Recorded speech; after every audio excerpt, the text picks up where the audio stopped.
Ang taong naghatid ng suntok na pinaghihinalaang may isang bagay na paggawa ng serbesa, dahil ang young boy na laging nagreklamo ay kakaibang tahimik sa oras na ito, naintindihan niya na ang tuso na bastard na ito ay nasa isang bagay.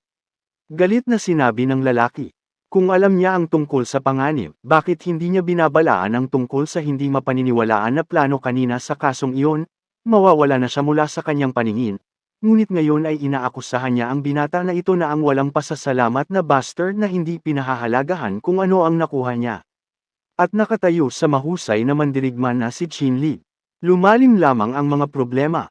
Matapos patayin ang tatlong mandirigma, ang malaking tao na ito ay nagsimulang magbanta sa mga maliliit na mga ngalakal, na nangangako na masira ang kanilang mga leeg kung nakipagtulungan sila kay Jiang Kajong.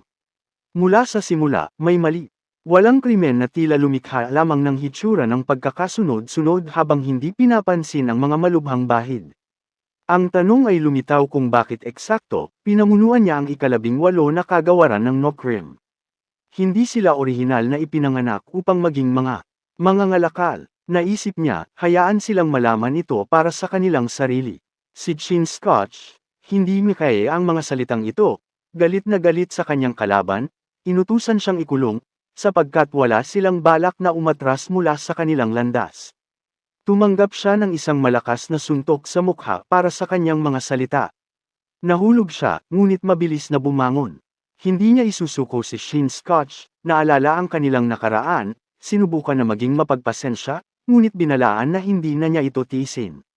Gayunpaman, ang mga salita ay hindi na mahalaga. Ang taong ito ay nawala ang lahat ng interes sa karagdagang paghaharap. Kinuha siya ni Jinska ng kwelyo at tinanong, ano ang hinahanap mo? Kamatayan. Ngunit wala nang nag-abala sa kanya. Siya ay ganap na sumuko sa kanyang sariling mga problema. Sa loob ng ilang oras, nagkaroon ng kapayapaan sa kuta, at walang naganap na mga insidente. Ngunit bigla, napansin ng bantay sa tower ang isang bagay na kakaiba, mataas sa mga bundok sa itaas sa kalangitan, isang bagay na maliwanag, tulad ng mga paputok, ay sumabog. Tiningnan ng mga gwardya ang hindi pangkaraniwang bagay na ito, hindi nauunawaan kung ano ang nangyayari. Bakit lumitaw ang mga paputok sa gitna ng tahimik na libis na ito? Ang maliwanag na ilaw ay hindi lamang nabulag sa kanila, ngunit nakakalat din sa lahat ng direksyon.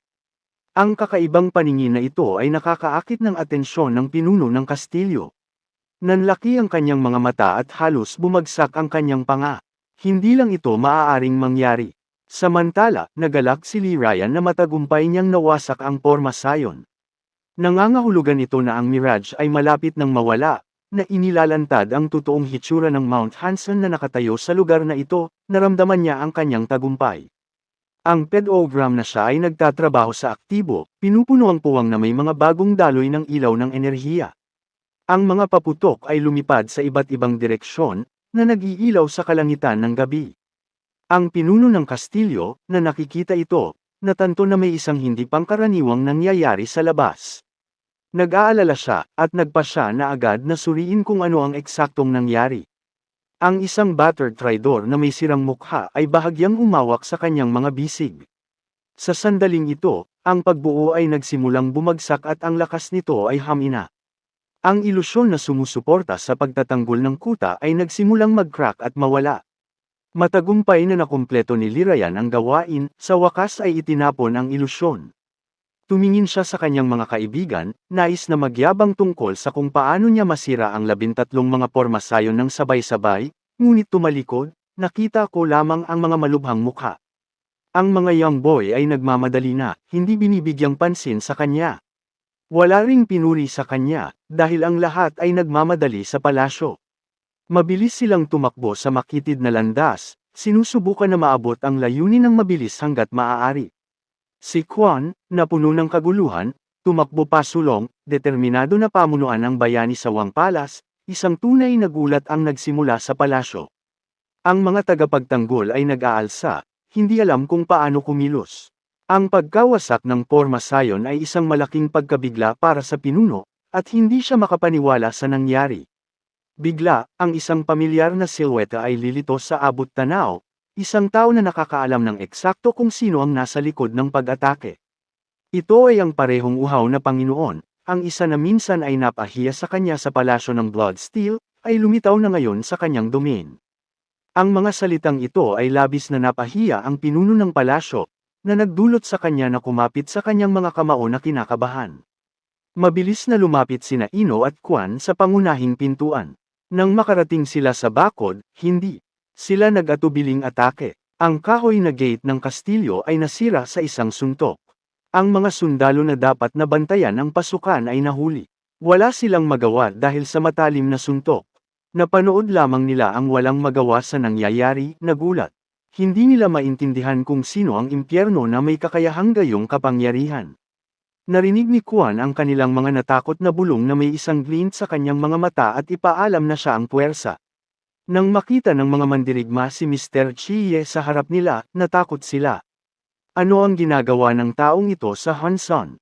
Wala siyang lugar dito. Sumabog sa kanilang mga saloobin. Sinabi ni Chiel, na may malamig na kumpiyansa sa lahat ng mga bandido na nakakaalam ng lahat ay nakakaalam sa akin, binalaan niya, kung may nakakasagabal sa mangyayari, personal kung makikipag-ugnayan sa lahat ng walang awa. Ang nagulat na mandirigma ay tumayo ng hindi gumagalaw, hindi nauunawaan kung bakit ang isang kilalang tao ay sisirain ang kanilang pagpasok at gumawa ng gayong mapagpasyang mga banta. Ang pinuno ng palasyo ay lumitaw sa abot tanaw at hinarap kay Mr. Chiol. Hindi niya maintindihan kung paano niya pinamamahalaang mag-sneak dito, ngunit malamig na sumagot si Chol, matagal na hindi nakikita. Dagdag pa niya, hinahanap ko ang batang musong na alam kong nagtatago dito. Kung iyon ang kaso, hayaan niyang ipakita ang kanyang mukha sa mga tao. Hindi maintindihan ng pinuno ng palasyo kung paano nalaman ni Pancho si Jong Musong, ngunit lumingon sa kanyang ulo. Napansin niya sa abot tanaw ang figure ng mismong young boy tungkol sa kung kanino may mga alamat. Kinumpirma ni Cheyol na narinig niya na si Jung Musong ay narito at nagpasya na dumating ng personal pagkatapos ng huling debrief. Ang isa sa mga taong naruroon na nagmamasid sa lahat mula sa gilid ay bamulong na si Chiel ay hindi alam kung paano panatilihin ang kanyang bibig. Si Jung Musong, na nakikinig sa lahat ng ito mula sa malayo, ay sumigaw na kung umalis siya sa palasyo, magtatapos ang kanyang buhay ngayon. Ang pinuno ng palasyo ay nagpahayag ng galit na hindi pa niya nakita ang mga mapagmataas na bastards. Paano siya may katapangan na magsalita ng ganyan sa pinuno ng lipi ng Nokram? Sino siya? Anyway, sa Hokoldli tiningnan ng pinuno ng lipi ng Nokram at sumagot na hindi rin siya binanggit ni Sang dahil marahil ay nahihiya siyang umamin na siya ay binugbog ng mas batang mga mandirigma. Ipinagmamalaki niyang sinabi, ako ay haino ng Tianggam, at dahil sa akin na makakasalubong mo ang iyong mga ninuno ng mas maaga kaysa sa pinlano mo. Sa una, hindi nakilala ng taong ito ang maalamat na halimaw na pinag-uusapan ng lahat. Si Jung Musong ay nakatitig sa pagkabigla sa brazen bastard na dumating pagkatapos ng kanyang ulo. Naunawaan niya na ang hindi masasamang estranghero na ito ay anak ng isang sinumpaang negosyante. Ngumiti lamang ang pinuno ng kastilyo, sinusuri ang hindi inaasahang panauhin. Sinabi niya na ang kanyang kalaban ay masyadong limitado sa kanyang pag-iisip. Kung nais niyang patayin ang kagubatan para sa isang mangkok ng bigas, hindi siya magtagumpay. Hindi nauunawaan kung ano ito, nagpa siya na lumapit upang linawin ang sitwasyon. Tumalon ng may kumpiyansa, lumipad siya sa lahat ng mga sundalo na tumayo sa kanyang paraan. Lumapag siya mismo sa harap ng kagubatan, handa nang makipag-usap. Nais ipaliwanag ni Ho na ang buhay ng tao ay mas mahalaga kaysa sa anuman. Ang isang mangkok ng bigas, at ang kanyang mga pagsisikap na gawing maunlad ang distrito ng Kalakalan ay mga taon ng walang pahinga, ngunit ang kagubatan ay hindi sinasadyang ininsulto sa ama ni Ho mismo sa harap niya, at ngayon ang bayani ay may sapat na dahilan upang patayin siya. Sinubukan ng isa sa mga mandirigma na salakayin si Ho, na isinasaalang-alang sa kanya ang isang brat na nag-alinlangan sa kadakilaan ng Panginoon, ngunit ang mandirigma ay agad na nawasak ng pinuno ng liping makagambala, na nagiging sanhi ng lahati freeze sa lugar. Ang isang bulong ay nagsimula sa mga gwardya. Anong uri ng ligaw na oso dito? Kung ito ang kanilang pangwakas na layunin, ang kagubatan ay walang ibang pagpipilian. Nagpasya siya na kailangan niyang gumawa ng pagsisisi sa pagpapakita dito. Kalmado na tiningnan ni Ho ang kagubatan, nagtataka kung sino talaga ang magsisisi dito. Samantala, sa malayo, naiwan sina Lee Ryan at Seren upang mapanood ang mga kaganapan. Tiyak na sisirain ng Young Master ang kagubatan ng walang pag-aalinlangan.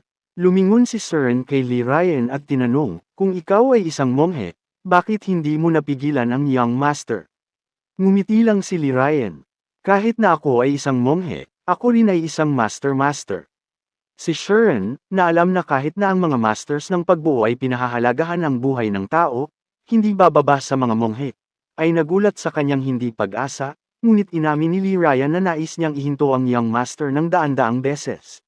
Bagaman pinahahalagahan niya ang buhay ng tao, naintindihan niya na hindi lahat ng mga problema ay malulutas ng mga salita. Sa kanilang paglalakbay, nakita niya ang pagdurusa na naganap sa mga lokal na mga ngalakal. Sa makatuwid, nadama ni Lee Ryan na ang sakripisyo na ginawa ngayon ay nabigyang katwiran. Tumango si Cern, na pagtanto kung ano mismo ang ibig niyang sabihin. Idinagdag ni Lee Ryan na ang mga salita ng karunungan ay madalas nakabilang sa pinakamahusay na armas, ngunit ang pangunahing dahilan para sa kanyang katahimikan ay ang kanyang pag-ibig sa isang mahusay na inumin. Samantala, ang kagubatan ay tumingin sa young brat na nang-ahas na tumayo sa kanyang paraan ng may mabangis na pagpapasya. Inilipat niya ang kanyang mabibigat na palakol sa labanan, handa nang sirain ang kanyang kalaban. Pag-swing, nilalayo niya ang palakol ng diretso sa ulo ng Young Master. Gayunpaman, ang bayani ay walang humpay na dodge, na iniwan ang suntok sa hangin. Ang puwersa ng suntok ay tulad nito na dinurog nito ang mga hagdan ng bato kung saan sila nakatayo. Pinanood ito ng pinuno ng Peck clan at naintindihan na ang palakol ay isang napakalakas na sandata. Ang kagubatan mismo ay hindi lamang ang pinakamalakas na mandirigma, kundi pati na rin isang master ng kagamitan sa labanan. Dinala niya ang sining ng paggamit ng isang palakol sa isang halos hindi kapani-paniwalang kagalingan. Ang kanyang lakas ay sapat na upang sirain kahit na ang pinakamapanganib na kaaway. Tiwala siya na malalampasan niya ang young brat na ito na nag-swing muli, inatake niya, na iniisip na nasugatan niya ang binata, sapagkat siya ay mukhang parang nasaktan siya. Ngunit hinarang ng bayani ang pag-atake ng palakol gamit ang kanyang espada. Ang kanyang talam ay nagsimulang sirain ang hatchet sa harap ng kanyang nagulat na kalaban, nagulat ang kagubatan. Hindi siya makapaniwala na ang kanyang sandata ay nagsimulang mag-crack sa ay ngumiti at naiinis na pinapayuhan na mabuti kung na-save mo ang iyong buhay at nagtrabaho bilang isang brush picker para sa nagwagi. Sa isang iglap, ang pinuno ng lipi ng Peck ay nag-alinlangan sa lakas ng Young Master, ngunit ang kanyang malamig, walang malasakit na hitsura ay malinaw na ang pinakakagiliw-giliw na darating. Ang kagubatan ay tumingin ng may takot sa kanyang mga mata sa brat na nawasak lamang ang kanyang pagmamataas. Paano mapigilan ng binata na ito ang kanyang espada? Ngunit ang susunod na pag-atake ng kagubatan ay dalubhasa na tinanggihan. Ang bayani, nang walang pag-aatubili, ay nagpahayag na ang kanyang kalaban ay hindi dapat mangarap ng tagumpay. Ang hindi kompromiso at madali. Na-deflect niya ang lahat ng mga suntok sa kabila ng kanilang puwersa, kahit na ang pinakamalakas na swings ng palakol ay hindi maabot ang layunin. Sumigaw ang kagubatan, hindi nauunawaan kung gaano katagal makatiis ng binata ang kanyang mga husay na pag-atake. Ang lahat na hinawakan ng palakol ng hari ng kagubatan ay naging mga lugar ng pagkasira, ngunit mas malakas ang pagtatanggol ng Young Master. Natawa lamang siya sa kalaban na ito na naniniwala na ang ilang mga suntok ng palakol ay maaaring masira siya. Gayunpaman, ang kagubatan ay hindi nagmamalasakit. Ipinagpatuloy niya ang kanyang mapanirang pag-atake na may nakagagalit na pagpapasya, at bigla, isang kakaibang enerhiya ang nagsimulang maisa-aktibo sa kamay ng Young Master. Ito ay si Chakra na itinuturo ang kanyang kamay pasulong. Ginamit niya ang triple roll ng langit na kulog na pamamaraan. Ang kidlat ay dumiretso sa katawan ng hari ng kagubatan, tinusok siya mula sa isang malakas na suntok.